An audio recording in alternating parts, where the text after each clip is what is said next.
사랑하는 여러분, 오늘 여러분의 삶에 주님의 특별한 만지심과 은혜가 함께하기를 기도합니다. 오늘 우리는 성령의 기름 부으심이라는 깊고도 신비로운 주제에 대해 함께 나누고자 합니다. 이 말씀이 여러분의 영혼에 깊은 울림을 주고 삶의 방향을 비추는 등불이 되기를 소망합니다. 만약 오늘 이 말씀이 여러분의 마음에 와닿으셨다면 이 귀한 은혜를 사랑하는 이들과 함께 나누어 주십시오.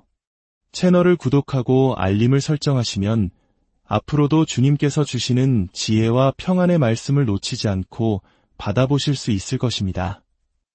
여러분의 작은 나눔이 누군가에게는 큰 위로와 희망이 될 수 있습니다. 이제 주님의 말씀 속으로 함께 들어가 보겠습니다.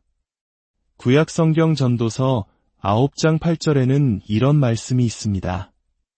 내 의복을 항상 희게 하며 내 머리에 향기름을 그치지 아니하도록 할지니라. 이것은 단순히 좋은 옷을 입고 향수를 뿌리라는 의미가 아닙니다.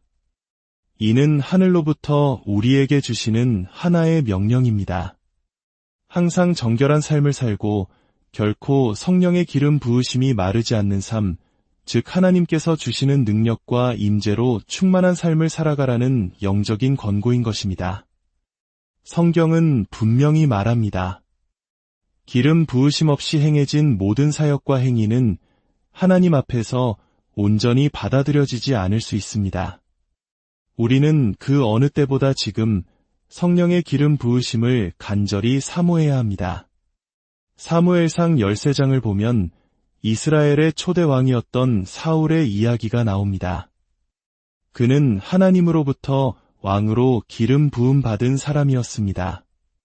그러나 그는 선지자 사무엘을 기다리지 못하고 자신이 직접 제사를 드리는 월권행위를 저지릅니다. 그것은 제사장에게 허락된 역할이었습니다. 왕의 자리를 넘어 제사장의 자리까지 탐했던 사울은 결국 하나님께 버림받게 됩니다. 역대하 26장에는 우시야 왕의 이야기가 나옵니다. 그 역시 강성해지자 마음이 교만해져서 자신이 직접 성전에 들어가 분향하려 했습니다. 이는 오직 제사장만이 할 수 있는 일이었습니다. 대제사장이 간곡히 만류했지만 그는 교만하게도 자신의 뜻을 굽히지 않았고 그 결과 이마에 나병이 발하여 평생을 고통 속에 살아야 했습니다. 이 두 왕의 이야기는 우리에게 아주 중요한 교훈을 줍니다. 하나님께서 각자에게 허락하신 자리와 부르심을 떠나 기름 부음 받지 않은 영역을 스스로의 힘으로 침범하려 할 때 그 결과는 비참하다는 것입니다. 그러므로 우리는 항상 내 의복을 희게 하고 내 머리에 기름이 마르지 않게 하라는 말씀을 기억해야 합니다. 깨끗한 삶을 살며 하나님께서 우리에게 맡기신 그 자리에서 성령의 능력을 힘입어 살아가야 하는 것입니다. 사도행전 1장 8절은 우리에게 놀라운 약속을 줍니다. 오직 성령이 너희에게 임하시면 너희가 권능을 받고 내 증인이 되리라. 그렇습니다.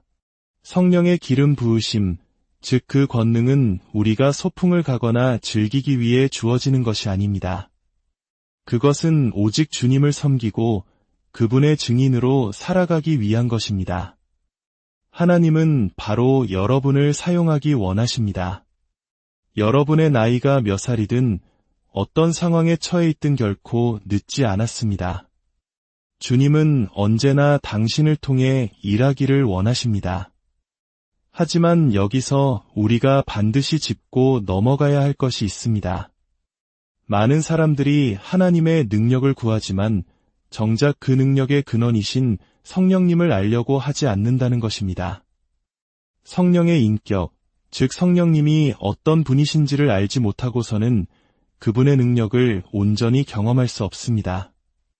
단순히 능력을 구하는 것은 위험할 수 있습니다.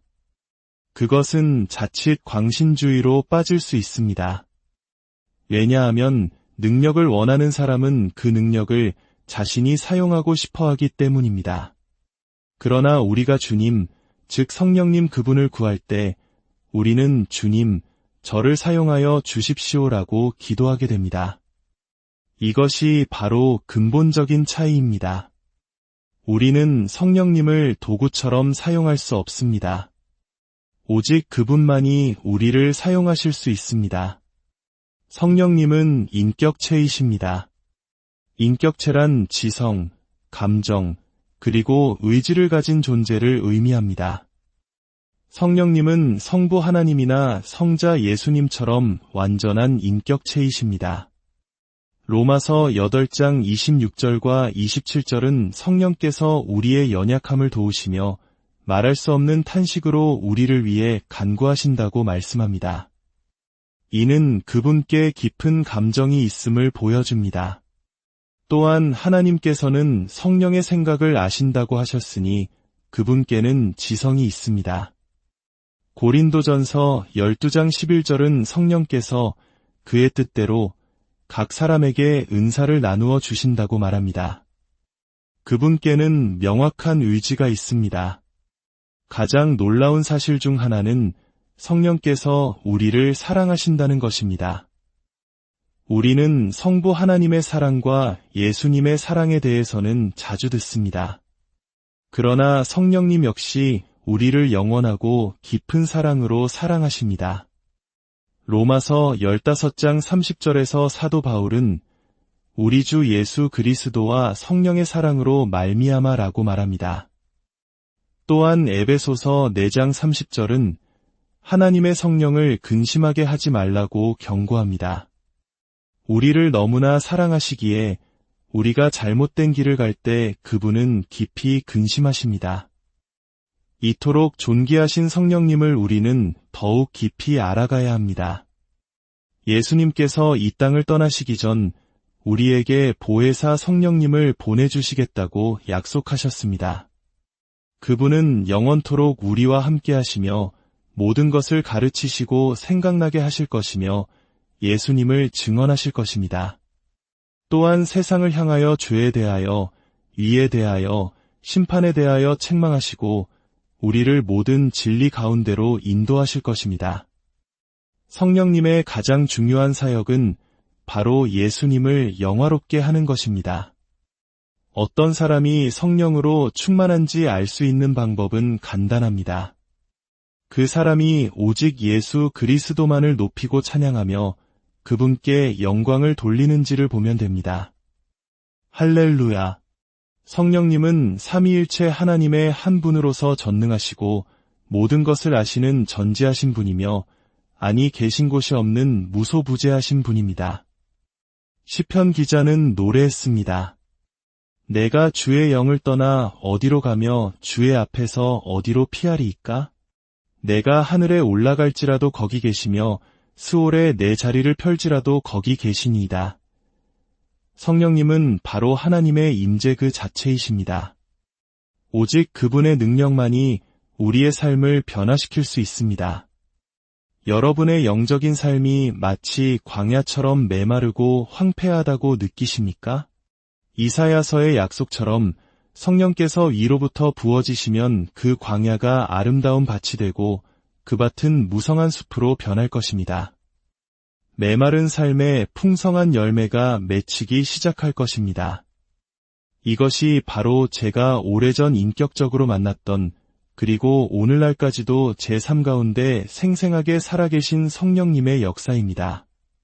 제 인생의 기도는 이것이었습니다. 주님, 저를 어떤 방식으로든 징계하셔도 좋으니 부디 저를 떠나지만 마옵소서. 주님 없는 삶은 아무런 의미가 없기 때문입니다. 고린도후서 3장 18절은 우리가 주의 영광을 볼 때 성령으로 말미암아 주와 같은 형상으로 변화하여 영광에서 영광에 이르게 된다고 말합니다. 이것이 바로 그리스도인의 삶의 본질입니다. 스스로의 노력으로 거룩해지는 것이 아니라 성령님을 통해 변화되는 것입니다. 많은 사람들이 제게 와서 당신의 기름 부으심을 제게 주십시오라고 말합니다. 하지만 그들은 오해하고 있습니다.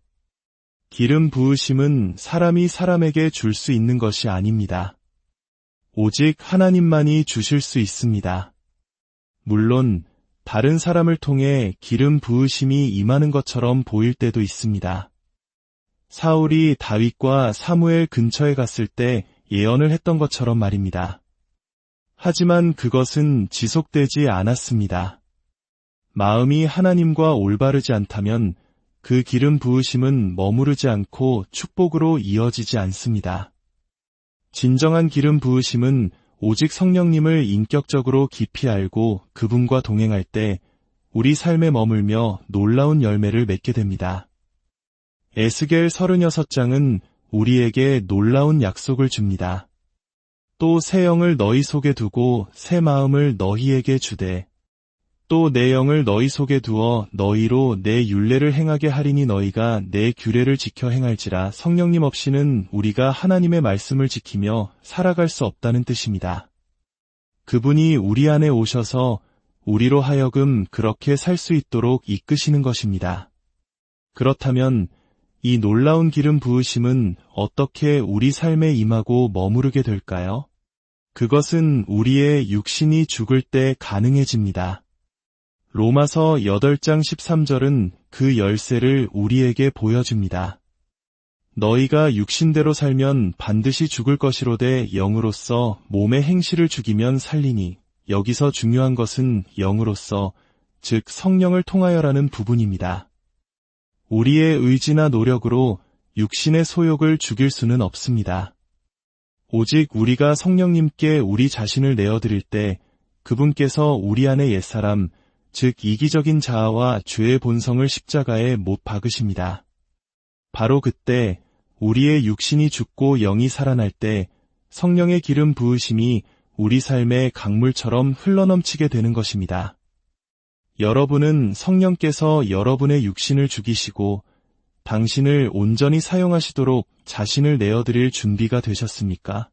그분께 여러분의 삶을 내어드릴 때 사무엘이 사울에게 말했던 것처럼 여호와의 영이 내게 크게 임하리니 변하여 새 사람이 되리라는 놀라운 변화를 경험하게 될 것입니다. 오늘 말씀을 마무리하며 여러분을 위해 기도하고 싶습니다. 두 손을 하늘을 향해 드시고 함께 기도합시다. 사랑의 하나님 아버지, 귀한 말씀을 주심에 감사드립니다. 오늘 말씀을 들은 주님의 모든 자녀들이 이제는 헛된 능력을 구하는 삶이 아니라 능력의 근원이신 성령님을 인격적으로 깊이 알아가게 하옵소서. 각 사람의 삶 가운데 성령께서 임재하여 주셔서 그들의 메마른 광야가 옥토로 변하게 하시고 그 옥토가 풍성한 숲을 이루는 놀라운 역사를 경험하게 하옵소서. 그리하여 이들이 주님의 영광을 위해 온전히 쓰임받는 삶을 살게 하시고 그들의 어제보다 오늘이, 오늘보다 내일이 더욱 복되고 아름다운 삶이 되게 하여 주시옵소서. 존귀하신 우리 주 예수 그리스도의 이름으로 기도드립니다. 아멘. 여러분의 삶에 하나님의 평강이 가득하기를 기도합니다.